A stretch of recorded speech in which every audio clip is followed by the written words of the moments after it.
I figure for Snobs Movie Summer School, let's talk about it. Who do we love more, the actor or the character? And this is, again, just that sort of philosophical sort of talk that we get into. The Snobs Movie Summer School helps us cover Snobs Film School, which is over on Patreon. It's a video series that we're starting up this month. Actually, our first video will be out, so you can go check it out.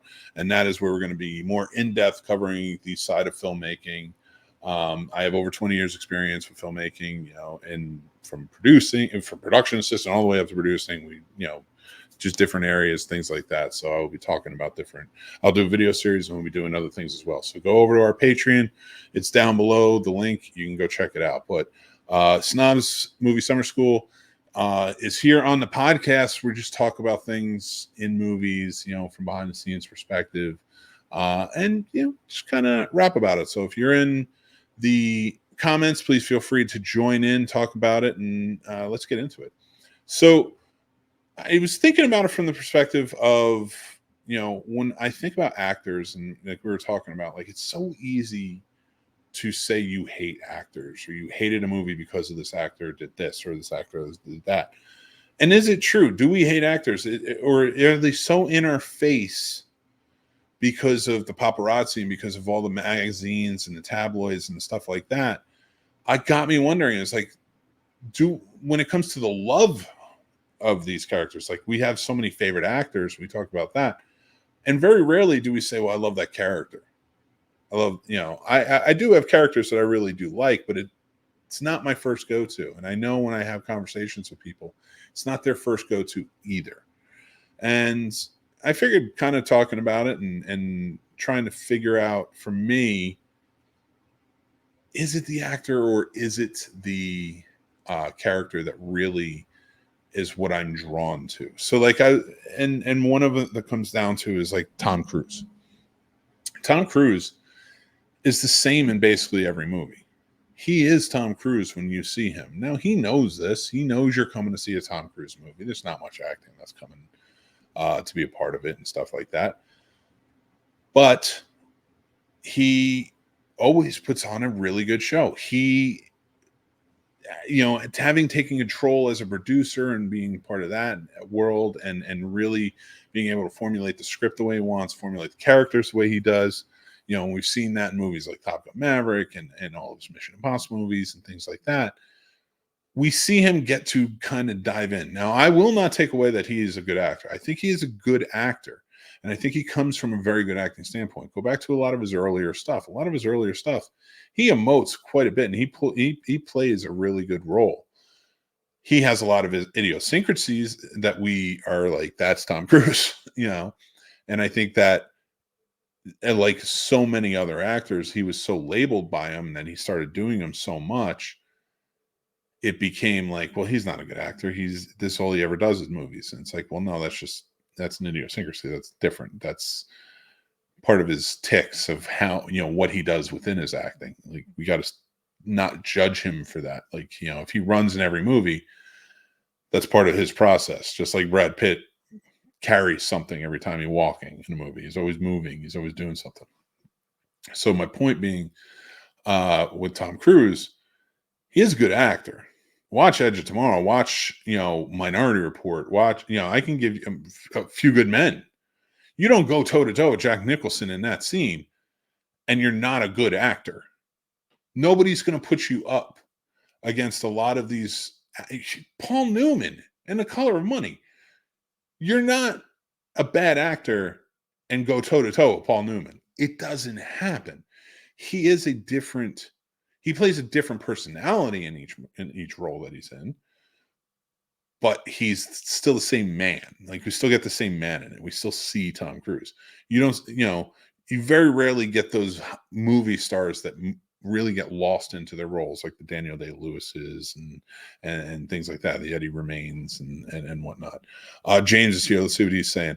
There are plenty of characters I like played by actors I don't, and by actors I don't like. And there are plenty of characters I dislike played by actors I do. Off the cuff example, I'm not the biggest fan of Awkwafina. She's annoyed me in the past in just about every movie I've ever seen her, but I liked her in Raya and Renfield. I get that. I get why. Yeah, and I get that. That's a good. I've always liked her, but I understand where she's coming from. Like I think it is. I just know people like her. Like her mannerisms, how she acts. So like, I get why people might think she's annoying, but to me, I think she's really like funny. Like I think that's a funny way to be, and I think that's why she resonates with a lot of people because some people just don't recognize that, and I understand why a lot of people may not either. So she's that's who she is. So, but yeah, no, I get what you're saying, James. But yeah, especially in those movies, I think she is the most likable in both those movies. So that's a great point. But I would put in I would put up there maybe Shang-Chi as well. She was pretty good in that. She was very likable in that. So, and I liked her in Crazy Rich Asians. She was very good in that too. So, like with talking about that, and we were talking about Tom Cruise and Aquafina is a good example of that. We get a lot of actors who, when they step on screen, you either love their characters or you hate their characters. Sometimes they play it, sometimes it's just who they are. It just like, yeah, you see their face and it's just like, I cannot watch this. I have mine. I'm not going to say who mine are because I feel like sometimes you pop those out and people would just get pissed. Like I will say it at another time, but like I'm not going to say it right now because I want that to be in more in-depth conversation. But for me, like there are actors like I'll turn on and I cannot watch them. I'll say one. I can't watch Sandra Bullock. Now, I'm not saying I haven't seen her movies. Now, I think she's a good actor. I just can't stand certain things she does in movies. So her characters are all the same to me. She brings this personality to each of her characters, and I can tell that's her personality. It's who she is. So I just don't know that I would get along with her as a human being, but like it's in each of her characters. Every single one, it's there, that personality trait that I just can't stand. And I'm not going to point it out because I don't want glass breaking for everybody. But yeah, it's just one of those things that like I can't watch her movies. Like somebody will want to put their movies on her movie on. I'm like I can't do it. I've abandoned her new movies. Like I just don't even really watch them anymore. It just drives me nuts as much. And so it gets me thinking. Little stuff like this is like, do we watch the movies for the actors or the characters? And I think the answer is easy. I think it's for both. I think what it really comes down to is we find comfort in actors because they, we've talked about this in the past in many different ways all over. People have always talked about this, but I think actors are somebody we look up to because it's something they are somebody who are living a dream, essentially an American dream, the American dream. Like they've made it, they've found fortune, success, the whole nine. They get to play pretend constantly. We love that, and there's nothing wrong with it. And they're living art, every day. We all love that idea of being able to do that and being able to do our art. So we appreciate actors in that way, but we also hate them a little bit for that as well. So I think when we find the ones we like, we stick to them. That's why it's so heartbreaking when we see them fall, when we see them go through something.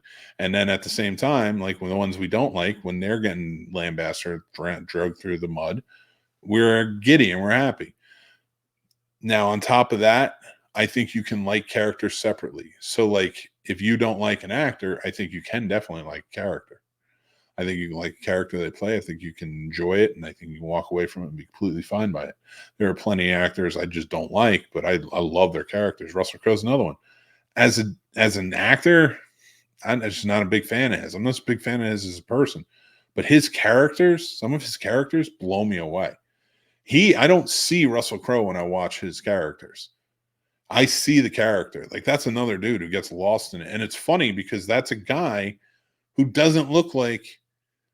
Not that he's not trying hard, but like Daniel Day-Lewis looks like he actually like drank the blood of a sacrificed virgin to get into the character to be able to play it so that way he's completely lost. And of course, I'm kidding. But Russell Crowe just looks like he shows up on set in costume and just rolls and like does it. And he's still just as good. So like it just blows me away how crazy it is. But my favorite actor, and I love every single one of his characters because they're so bonkers and absurd, is Nicolas Cage. I love it because every time I watch Nicolas Cage, I'm getting a different performance. Every single time I watch Nicolas Cage, it's a different performance. And to me, that's like the perfect meld of actor and character, because that dude is crazy in life. He lives the actor's lifestyle and then steps on set and he's a different person every time. Let's see what James has to say. I know everyone hates Jared Leto, but I saw Haunted Mansion recently, and he was really good as the Hatbox Ghost. Honestly, forgot it was him. I think people give him a lot of crap, but I think Jared Leto is a very good actor. And as I think he makes some very good characters. Again, does really well at acting. As an actor, as a big movie star, take him or leave him. I don't care. I probably like his music more than I like his acting, or him as an actor, as him as a person, or whatever. But as his characters, he makes some good characters. Not all of them, but not Morbius, but he makes some good ones. But yeah, that's that. So to me, like talking about the philosophy, I think that you have to marry the two. Like you really have to really get lost in it. Like you don't have to like an actor to like their character, but you can get lost in this stuff. But if you really, and you don't have to like a character to like an actor, vice versa. So I think we all know that this isn't anything new. But when it really comes down to it, these actors, who do we love more? Do we love the characters or do we love the actors more? I think it's both. I think we both like them. We love them both. Maybe not both of them. Maybe it's not mutually exclusive when it comes to both the character and the actor of a certain person. But I think you can just love both for different reasons. Like we love Robin Williams and we love all of his characters. That's probably the only guy we could say that about. But there are ones where you're just like, I hate this guy and I love all his characters, all his movies. They're great. It just really comes down to, when it comes to actors and it comes to characters, we need to remember that it's on tip of my tongue now. I'm doing a podcast, so it's on tip of my tongue. I completely looked out because I looked at the board I wrote on earlier. When we look at characters and we look at actors, we have to remember that liking them doesn't necessarily mean pulling out of the movie. Like it doesn't pull you out of the movie. Like the actors get lost in it, and I feel like I'm getting convoluted and lost in this conversation because I'm in a maze. Fact of the matter is, these actors tend to get lost, is my point. They tend to get lost in their own movie stardom. John Wayne's the perfect fucking example of it. So I get a little angry because I got lost in my own labyrinth of trying to explain this. John Wayne is a perfect fucking example of it. That dude was a fucking actor when he started. When he started, I dare you to go out and watch some of his movies, his early movies, and say he wasn't acting his ass off. Watch The Searchers and tell me that guy wasn't acting his ass off. He was. And then he became John Wayne. And that's really what he became, a character of himself. And that character of himself became every character in the movie after him, except for True Grit. I will give it to True Grit. He was trying it. But every movie afterwards, it was just John Wayne delivering lines. And everybody could say the Shootist was great because it was John fucking Wayne. It really was. And that's what we get. So like when I talk about the Tom Cruise, I argue against that because I think that's a guy who kind of found both. But because he controls the scenario and he realized like this is what people were coming out to see, but you still get different performances in his movies, and that's what you need. Then you get the actors who get completely lost in their characters and they're different every single time. I am getting tired of the ones that don't get lost in it. And we just have, and really one of the biggest culprits of it now is Ryan Reynolds. And I'm going to end on this. I don't want to shit talk Ryan Reynolds because I do love Ryan Reynolds. I love when he pops up in movies. It's always fun. I want him to play Deadpool forever, stuff like that. But Tell me when the last time you saw Ryan Reynolds really acting, really get lost in a character. And if you, and I mean, I'm talking convincingly, tell me. Because you can't. Because he's been Ryan Reynolds in a movie for a very long time. But it wasn't always like that. He used to get lost in roles. And if you can watch movies of his now where he gets lost in emoting and doing different things within certain characters, and you're like, yeah, this is great. This is perfect. But ultimately, every movie he's put out recently, it's like the John Wayne effect. It's just a character Ryan Reynolds has created for himself. I don't even think that's who he is in real life. I think it's just who he's created for himself that he can do in all his commercials and all his movies. And we just love it. And you can go home. And that's when I think I'm getting really tired of. And I think that's why I was getting so frustrated trying to explain the difference between actors, characters, and where it's coming from. But ultimately, I think that's where Detective Pikachu... No, he's the same thing as Ryan Reynolds as Pikachu. He is the same in everything. And I can enjoy it because I like him, because I like his personality, and his personality is out there and it's fun. And his control, much like Tom Cruise, where Tom Cruise picks the roles for himself and he fastens it around to the characters that he wants to play and that he knows he can play. Ryan Reynolds takes the role and he fastens it around of Ryan Reynolds will fit in this. The Ryan Reynolds character that I created will fit in this world. Let's do it.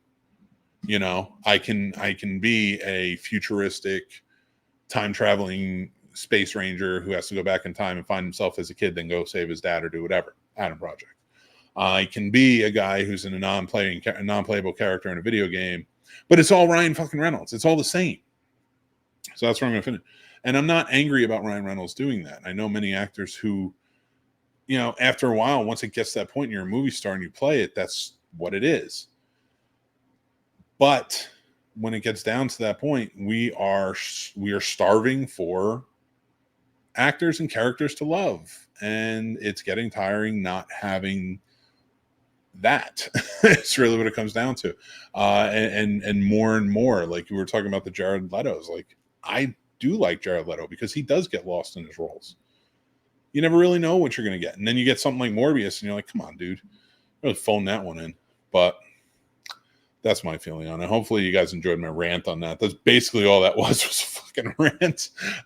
So that was Snobs Movie Summer School rant of this week. But yeah, hopefully you guys enjoyed that one. If you're watching on the clip, I went a little haywire, but hopefully you enjoyed it. You know, go back and watch the podcast. We had a fun conversation about acting and such. But let's get started on our last segment of the night.